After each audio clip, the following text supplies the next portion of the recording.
Hello everyone, welcome to Archana's Vantillu. చికెన్తో మనం చాలా రకాల రెసిపీస్ చేసుకోవచ్చు. అందులో ఒక స్పెషల్ డిష్ వచ్చేసి చెట్టినాడ్ చికెన్. మరి ఈ చెట్టినాడ్ చికెన్ చాలా ఈజీగా ఇంట్లోనే ఉండే ఇంగ్రీడియంట్స్తో ఎలా చేసుకోవాలో చూద్దాం.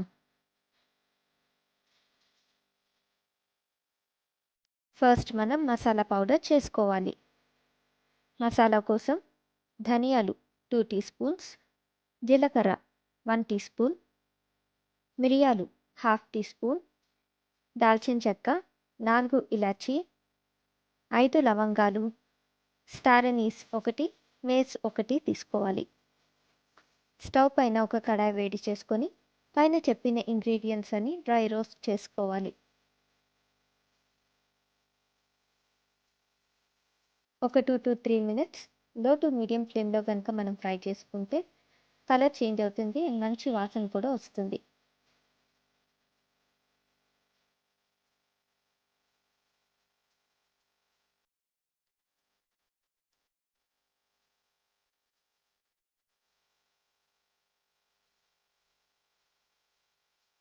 కొంచెం సేపు ఫ్రై అయిన తర్వాత హాఫ్ కోకోనట్ని గ్రేట్ చేసుకొని ఆ గ్రేటెడ్ కోకోనట్ని కళాయిలో వేసుకోవాలి. కొబ్బరి వేసుకున్న తర్వాత బ్రౌన్ కలర్ వచ్చేంత వరకు ఫ్రై చేసుకోవాలి. ఈ రెసిపీనే కాదండి, వెజ్ కానీ నాన్ వెజ్ కానీ ఏ రెసిపీ చేసుకున్నా కూడా కొబ్బరి కనుక ఫ్రై చేసుకుంటే బ్రౌన్ కలర్ వచ్చేంత వరకు ఫ్రై చేసుకోవాలి. అట్లా ఫ్రై చేసుకుంటే ఆ డిష్ టేస్టే మారిపోతుంది, చాలా బాగుంటుంది.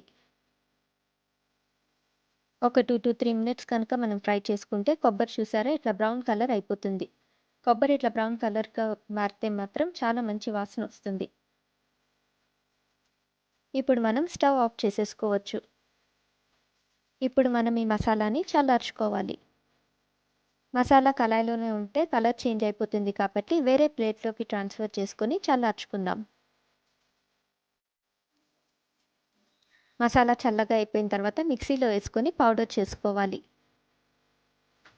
ఇప్పుడు ఒక కళాయిలో హాఫ్ కప్ ఆయిల్ వేసుకొని ఒక 5 ఆనియన్స్ సన్నగా కట్ చేసుకొని బ్రౌన్ కలర్ వచ్చేంత వరకు ఫ్రై చేసుకోవాలి. మనం నాన్ వెజ్ రెసిపీస్ కానీ వెజ్ రెసిపీస్ కానీ చేసుకుంటుంటే ఆనియన్స్ కనుక బ్రౌన్ కలర్ వస్తేనే టేస్టీగా ఉంటుంది. కొంచెం సేపు ఫ్రై చేసుకున్న తర్వాత ఆనియన్స్ బ్రౌన్ కలర్లోకి వచ్చేస్తుంది. ఇప్పుడు మనం 3 మీడియం సైజ్ టమాటోస్ని సన్నగా కట్ చేసుకొని ఆనియన్స్లో వేసుకోవాలి. టొమాటోస్ని ఒక 4 to 5 మినిట్స్ కనుక కుక్ చేసుకుంటే టమాటోస్ మెత్తగా అయిపోతుంది. ఇప్పుడు టమాటోస్ కూడా మెత్తగా అయిపోయింది.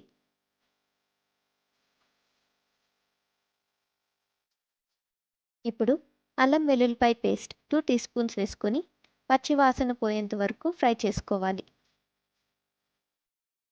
ఒక 2 to 3 మినిట్స్ కనుక కుక్ చేసుకుంటే అల్లం వెల్లుల్లిపాయలో ఉన్న పచ్చి వాసన మొత్తం పోతుంది. ఇప్పుడు 1 kg చికెన్ బాగా క్లీన్ చేసుకున్న తర్వాత ఉప్పు, పసుపు, నిమ్మకాయ రసం వేసుకొని 15 మినిట్స్ మ్యారినేట్ చేసుకోవాలి. ఇప్పుడు మనం మ్యారినేట్ చేసి పెట్టుకున్న చికెన్ని కర్రీలో వేసుకోవాలి.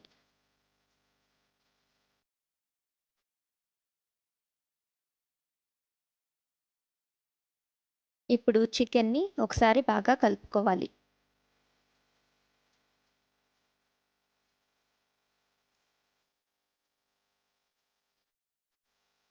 ఇప్పుడు కర్రీకి సరిపడినంత సాల్ట్ వేసుకొని బాగా కలుపుకోవాలి.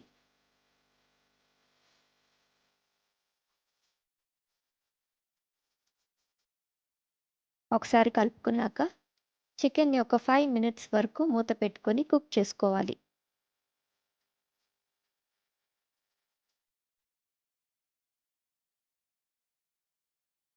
ఒక 5 మినిట్స్ తర్వాత ఆల్రెడీ మనం పౌడర్ చేసి పెట్టుకున్న మసాలా పౌడర్ని చికెన్లో వేసుకోవాలి.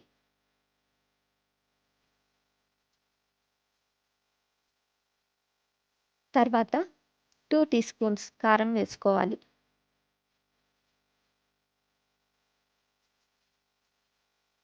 ఒకవేళ కనుక మీకు కర్రీ రెడ్గా రావాలి అనుకుంటే 2 teaspoons Kashmiri chilli powder కూడా వేసుకుంటే బాగుంటుంది. ఇట్లా కాశ్మీరీ చిల్లీ పౌడర్ వేసుకోవటం వలన మన కర్రీ కొంచెం రెడ్ కలర్ ఉంటుంది. ఇప్పుడు మనం వేసుకున్న మసాలాస్ అన్నీ ఒకసారి బాగా కలుపుకోవాలి. ఒకవేళ మీకు గ్రేవీగా కావాలి అనుకుంటే 1 కప్ ఆఫ్ వాటర్ యాడ్ చేసుకొని బాగా కలుపుకున్నాక మూత పెట్టుకొని కుక్ చేసుకోవాలి. ఒకవేళ మీకు చెట్టినాడ్ చికెన్ గ్రేవీలా కాకుండా ఫ్రై లాగానే కావాలి అనుకుంటే వాటర్ వేయకుండా చికెన్ నుంచి వచ్చిన వాటర్తోనే కుక్ చేసుకోండి. అప్పుడు మీకు ఫ్రై లాగా ఉంటుంది. తర్వాత కొంచెం పుదీనా వేసుకొని మూత పెట్టుకొని కొంచెం సేపు కుక్ చేసుకోవాలి. చికెన్ కనుక లో టు మీడియం ఫ్లేమ్లో కనుక కుక్ చేసుకుంటే చికెన్ స్లోగా కుక్ అవుతుంది అండ్ మనం వేసిన మసాలాస్ కూడా చక్కగా అబ్జార్బ్ చేసుకుంటుంది. చికెన్ కర్రీ చేసేటప్పుడు మాత్రం అప్పుడప్పుడు కలుపుకోవాలి, లేదంటే బోన్ నుంచి ముక్క విడిపోతుంది. చికెన్ అంతా ఉడికిపోయినాక లాస్ట్లో కొత్తిమీర వేసుకొని కలుపుకోవాలి.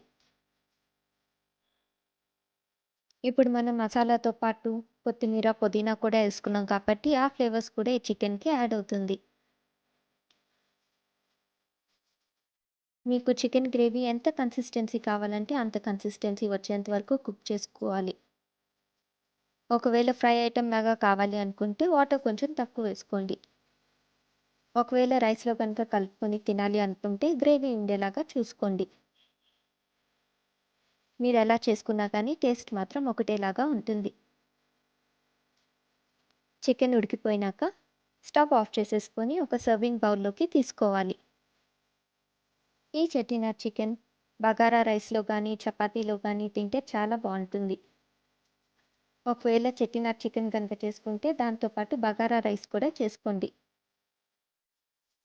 ఇంటికి ఎవరైనా చుట్టాలు వచ్చినప్పుడు కానీ ఫ్రెండ్స్ వచ్చినప్పుడు కానీ ఇలాంటి మంచి మంచి డిషెస్ కనుక చేసి పెడితే చాలా బాగుంటుంది. అలాగే ఈ వీడియో కింద ఉన్న సబ్స్క్రైబ్ బటన్ని నొక్కి ఈ ఛానల్ని సబ్స్క్రైబ్ చేసుకోండి.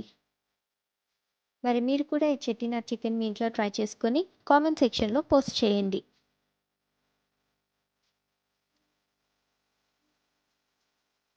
మరి ఇలాంటి మంచి మంచి రెసిపీస్ని మిస్ అవ్వకుండా ఉండాలి అంటే అర్చనాస్ వంటిల్లుని లైక్, షేర్ అండ్ సబ్స్క్రైబ్ చేయండి.